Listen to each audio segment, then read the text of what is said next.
Hello, everybody, and welcome to the Wheel to Wheel podcast brought to you by AbsoluteMotorsport.com and the Alloy TV. I'm Joshua Satil, and joining me today is James Casey to discuss the 2018 Chinese Grand Prix, the third round of the season. Another great race. What a drive from Daniel Ricciardo, picking up his first win of the season ahead of Valtteri Bottas, who's going to feel pretty bad really for not getting this win after he did a great job to jump Vettel early on in the race. Raikkonen completed the podium in third.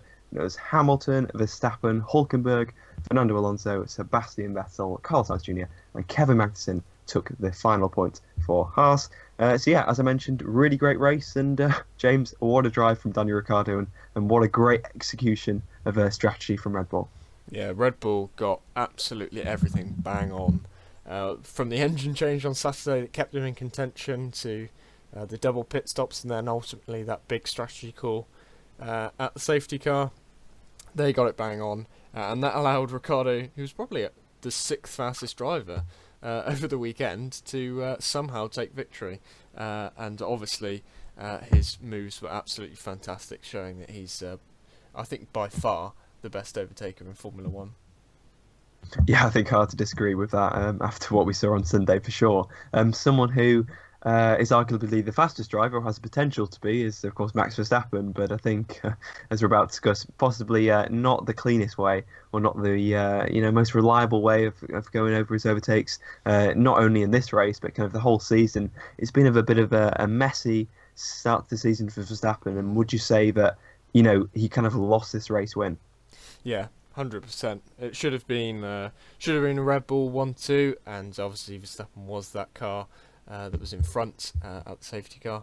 So no excuses, to be honest. He should have won that race, and I think he just didn't realise how much time he had on his hands. Ricciardo waited for the opportunity and then pounced. I think Verstappen was in a little bit of a rush to try and pass everyone, and ultimately that impatience kind of led him into a couple of pretty weird mistakes, I thought. Mistakes that you wouldn't usually see. And what do you think about kind of Red Bull for the rest of the season? Do you think this could be a title challenge, both championships, or do you think this is very much taking the most of an opportunity, and possibly with reliability, possibly with Verstappen's errors, maybe not quite this year? Yeah, I think reliability would be my main concern in terms of them winning the championship this year. Obviously, they were pretty competitive throughout this race, but ultimately, had it been a normal race, they wouldn't have quite been up there with the top two. So I do think that they've got a little bit to find on pace. I reckon they can do that. But reliability, yeah. Obviously, we saw Ricciardo blowing an engine, and obviously that failure as well in Bahrain. So yeah, a lot of concerns, I would think, with reliability, especially with the three engines. I think that they could fade off towards the end of the season with grid penalties, but I expect them to take a lot more race wins than they did last year.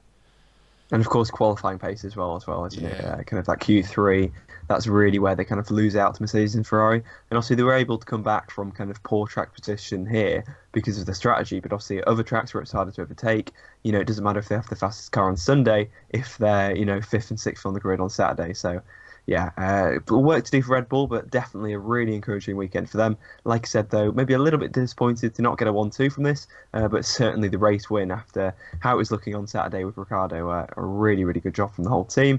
Let's see how that continues over the next few races. Mercedes as well, they've taken the lead back in the Constructors' Championship. I guess you could say that means it's a good weekend for them, but really, this was a missed opportunity for Bottas, and arguably through no fault of his own. Yeah, absolutely nothing wrong with what Bottas did this weekend, and obviously last weekend we said that he probably should have won, and definitely could have at the very least. But this time, yeah, a much more disappointing second in terms of there was nothing he really could have done. He did exactly everything he needed to do, and Mercedes obviously made the good call at the pit stops to jump Ferrari. So yeah, just unfortunately on this one, out of their hands. Obviously Bottas was past the point where he could have come into the pits for fresh tyres, so it was a bit of a a shame that he didn't really have a chance to respond. But ultimately, Hamilton did have the chance to respond, and Mercedes decided not to bring him in. And despite a really poor weekend for him, he could have actually got a pretty decent result out of it had he pitted. But yeah, apart from that, I think Hamilton's weekend just never really looked like he was ever going to compete for anything. So a strange one there for Hamilton, I thought. And definitely because it's a track he's usually gone well on, Yeah. in the past, same with Bahrain. And this is pretty much the kind of the second race in a row, really, a second weekend where things haven't gone his way. But even more so here, because obviously had the career penalty in Bahrain, more so here, it's just kind of down to a lack of pace from him, a lack of feel. And Bottas was pretty much the number one driver at Mercedes kind of all weekend. So let's see how that develops over the next few races. Let's talk about Ferrari because talking missed opportunities, this is definitely one for them. I mean, they were looking really strong throughout practice, and they actually delivered in qualifying. A great result there.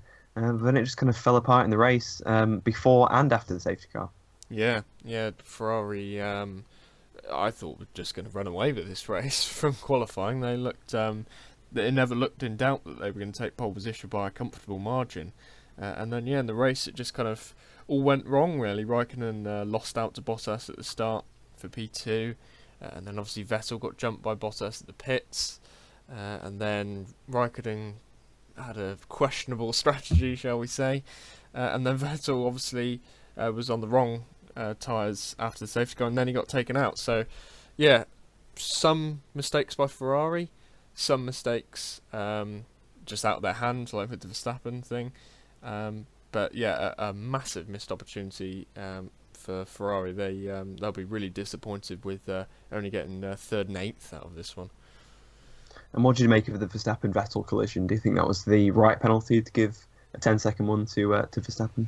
Yeah, it's a tough one to call, isn't it? Because if you actually look at the incident itself, Verstappen lost time out of it, and Vettel didn't lose too much more.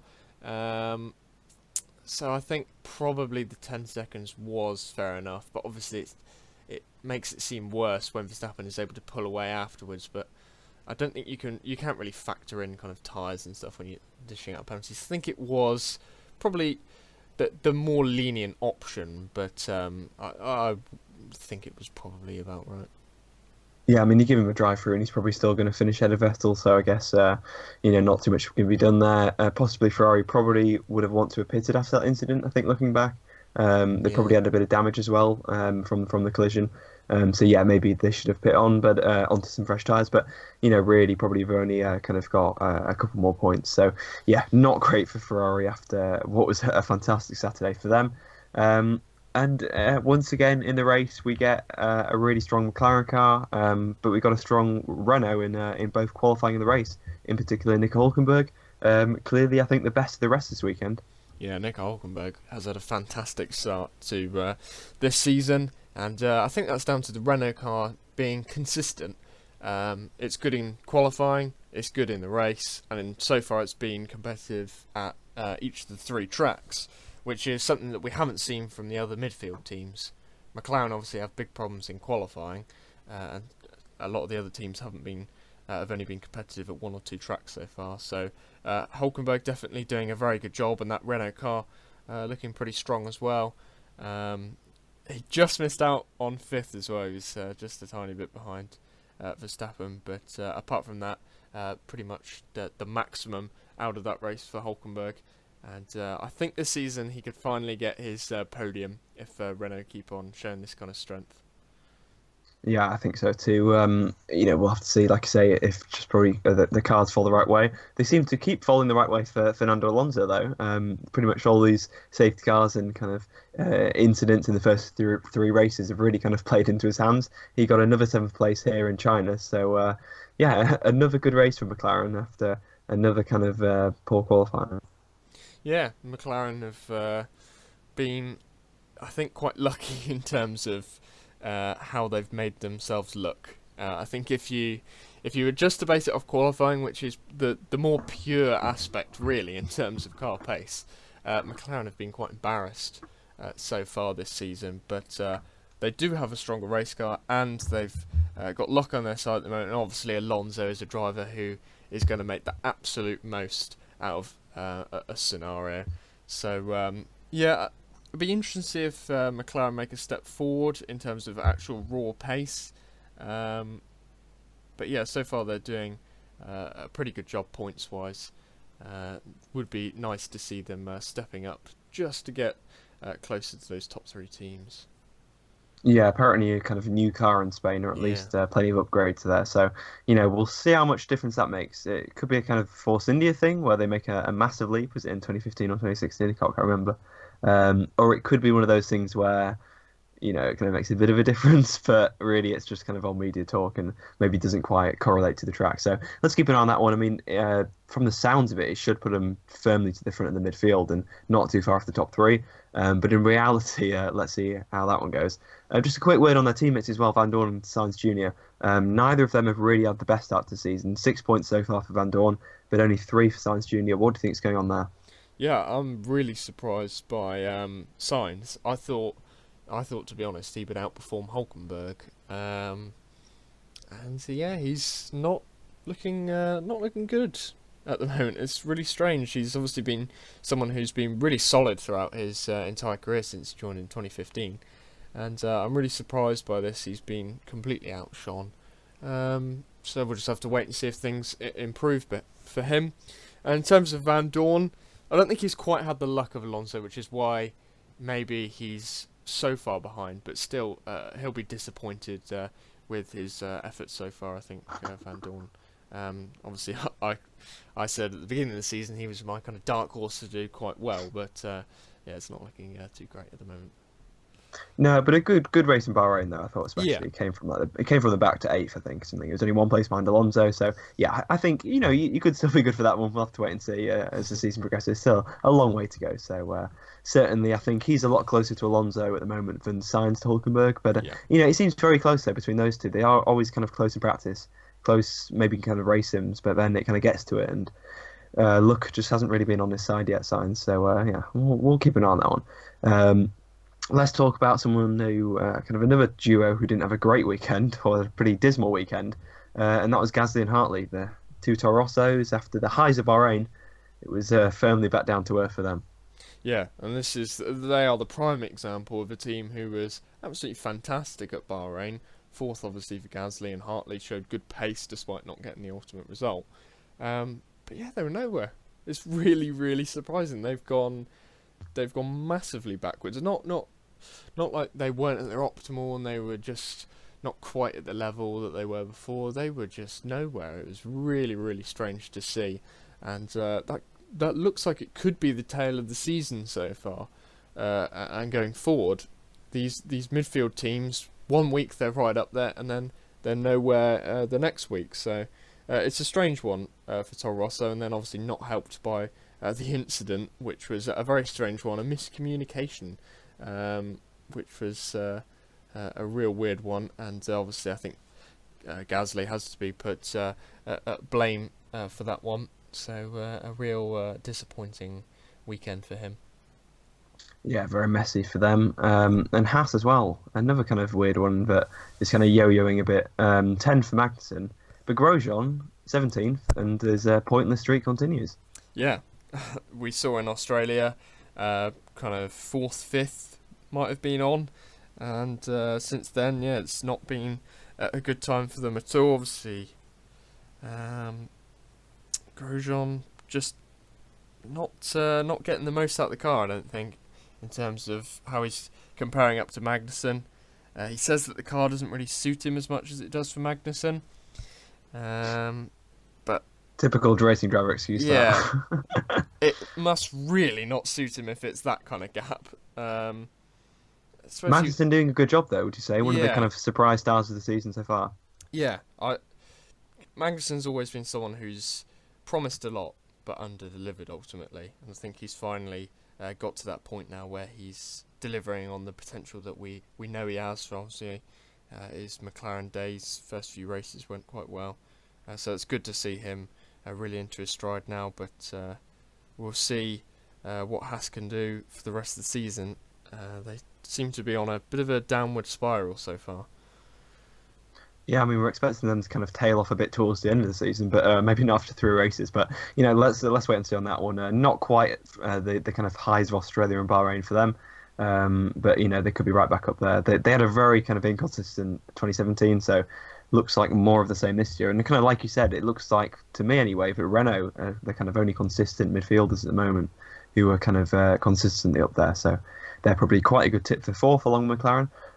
Force India, of course, they were fourth last year, currently ninth at the moment. And both their drivers, Perez and Ocon, weren't separated by much, but both of them out the points. Yeah, and I think Force India will be disappointed by this weekend, but ultimately they made it into Q3. They're only just off the points. There's positives to take. There's plenty of positives for Force India. These kind of in Australia, it kind of looked like they were in real big trouble.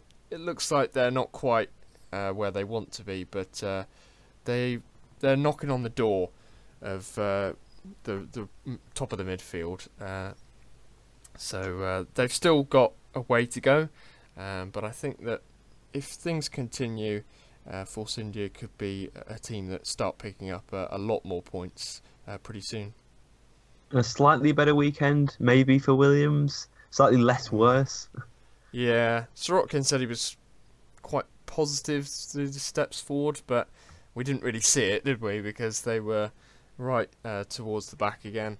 Yeah, I suppose a little bit better, but it's hard to get enthused by that kind of improvement when you're going from literally nowhere to pretty much still nowhere. And Sauber as well, kind of back to ordinary kind of levels. Yeah, Sauber just exactly where you would have expected them, and Leclerc in particular not having a good time of it so far, and I'm surprised by that. I thought he was going to do a better job than he has, but I suppose learning time is pretty crucial, and Sauber has still got a long way to go with that car to make it more comfortable to drive. Is that Verstappen's fault, do you think? Because he's come in, done a really good job as a rookie, and now we're just kind of looking at that. I mean, you look at Van Dorn, who was very, really struggling at the start of his career. Stroll as well, who's I guess just still struggling a bit now. Is it kind of an unfair comparison, perhaps now? Yeah, I think it has definitely shifted what people expect from a rookie, and it's the same in a lot of motorsports. You have one really good rookie that comes in, then suddenly every rookie has to perform. So I suppose that that is a good point. Probably just a little bit of over-expecting. But in the same breath, when he went up from GP3 to F2, straight away, he was doing a fantastic job. So maybe a little bit out of character, but give him a bit more time, and then we can judge him. I'd agree with that. I mean, you look at kind of Ricciardo when he came into F1, I don't think he was making a massive impact, really. He's doing a good job.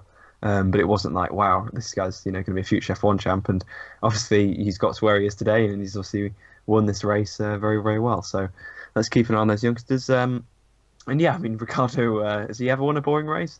No, he hasn't. He's none from the front row, and I think like fourth is like the highest he's won a race from. So I think I saw someone say Ricciardo wins all the ones that aren't boring, and Bottas wins the boring ones. But Baku next. Talking of ones that have been boring and ones that have not been boring, very contrasting Grand Prix the last 2 years. Where do you think we're going to see the kind of action levels between the 2016 low and the 2017 high? Yeah, unfortunately, I can't see 3 really good races in a row, so I'm predicting this one to be probably a little bit more towards the boring end, but certainly it'll be very interesting, a very different test. So that'll be something to look out for. We could well see a very good race, but I don't know. I'm not getting my hopes up too much. The 2017 race was a fantastic one, but people have got to remember that 2016 was one of the lowest rated Formula 1 races in a while. Any kind of tip for the win? Looks kind of pretty close, really, doesn't it? Between the top 3 teams, you could probably go for anyone. Yeah, I think you could definitely go for any of the 3 teams, and Everyone apart from Raikkonen, I'd say, has a Yeah, chance yeah, because with Raikkonen just doesn't. He's not quite there, is he? He shows real good promise, but he's not quite there.